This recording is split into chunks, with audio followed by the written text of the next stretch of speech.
ఇప్పటి వరకు మావోయిస్టుల పోరాటం కూడా ఆదివాసీల కోసం రక్షణకు ప్రధానంగా నిలిచింది. దాంతోపాటు అటవీ సంరక్షణ నిలిచింది. మరి ఇప్పుడున్న పరిస్థితుల్లో వందలాది మంది బయటకు వస్తుంటే ఆదివాసీల పరిస్థితి ఏంటి? దాంతోపాటు ఈ అటవీ భూమిపై మరి కార్పొరేట్ సంస్థలు ఇంతకాలం మీరు అంటున్నట్టు మరోసారి వాళ్ళు మళ్ళీ వెనక్కొచ్చి ఆ భూమిపై కూడా వాళ్ళ ఆధిపత్యాన్ని చెలాయించే అవకాశం ఉందా?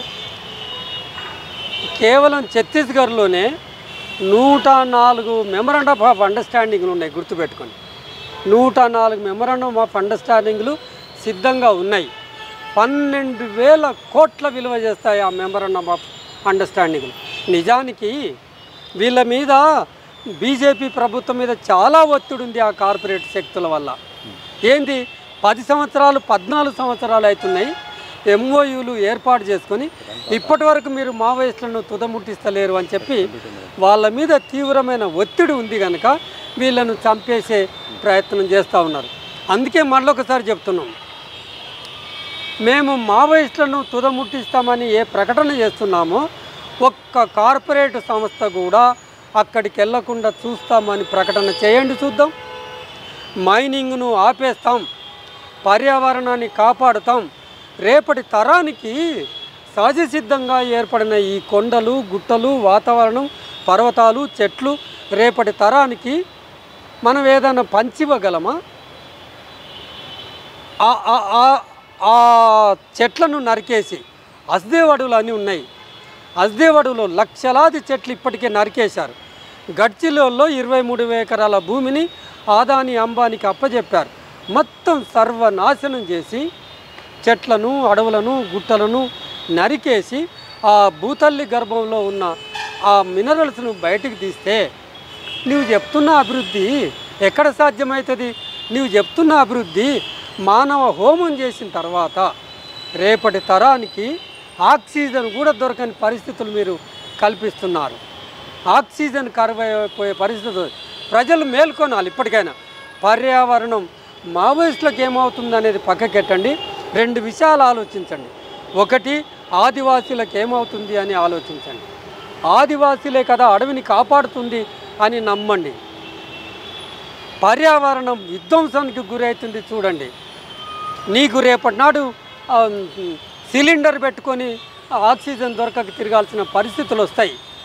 మనము రేపటి తరానికి ఇవాల్టి ఈ సహజ సంపద ఏదైతే ఉందో, ఈ ఖనిజ సంపద ఏవైతే ఉందో వారసత్వంగా మన వారసులకు అందజేసే బాధ్యత మన మీద ఉంటుంది. స్టేటును రాజ్యాన్ని ఒక కంటితో కనిపెట్టండి. రాజ్యం యొక్క పాలసీ విధానాలు ఎంత మానవ వ్యతిరేకంగా ఉన్నాయో, ఎంత అమానవీయంగా ఉన్నాయో, ఎంత ప్రకృతి విధ్వంసానికి పాల్పడే విధంగా ఉన్నావో అవి చూడండి. కానీ 2047 నాటికి ఇది ఒక బ్రహ్మాండమైన వృద్ధిలోకి పోతుంది. 5 ట్రిలియన్ల ఎకానమీ అవుతుంది. జపాన్ కిందికి లాగి మేము ముందుకు పోతున్నాం, 3వ స్థానంలోకి పోబోతున్నాం. ఇవన్నీ భ్రమలు, ఇవన్నీ బూటకపు ప్రకటనలు. వీటిని నమ్మటం కాదు. ఒక మనిషి దాదాపుగా 80% మంది, మీరే చెప్తున్నారు 80 కోట్ల మందికి మేము ఉచిత బియ్యం ఇస్తున్నాం. 80 కోట్ల మంది అన్నం దొరకక నకనకలాడుతున్నాడట్లేగా, ఒంటి నిండా బట్ట లేనట్లేగా, ఒక సాధికారికంగా ఒక ఆత్మ గౌరవంతో బ్రతకలేని స్థితిలో మిట్టాడుతూనే ఉన్నారుగా.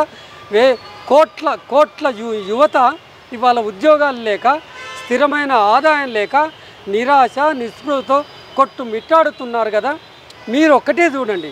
ఇవాళ కేంద్ర ప్రభుత్వానికి మేము చెప్తున్నది ఏంటంటే, అభివృద్ధి సూచికలు గణాంకాలు ఆ లెక్కలు పక్కకెట్టి ఒక సాధారణ వ్యక్తి నిండుగా, ఒక గౌరవప్రదంగా, ఒక ఆత్మగౌరవంతో, ఒక స్థిరమైన ఆదాయంతో తలెత్తుకొని ఒక ఉద్యోగం చేస్తూ ఒక ఆదాయ వనరును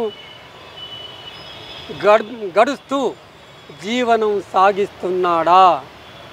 లేదు తన జీవితం కటకటలాడుతుందా? మద్యానికి బానిసలు అవుతున్నారు ఇవాళ యువత. డ్రగ్స్కు బానిసలు అవుతున్నారు ఇవాళ యువత. నిత్యం మనం పేపర్ తీసి చూస్తే అత్యాచారం జరగని రోజు లేదు.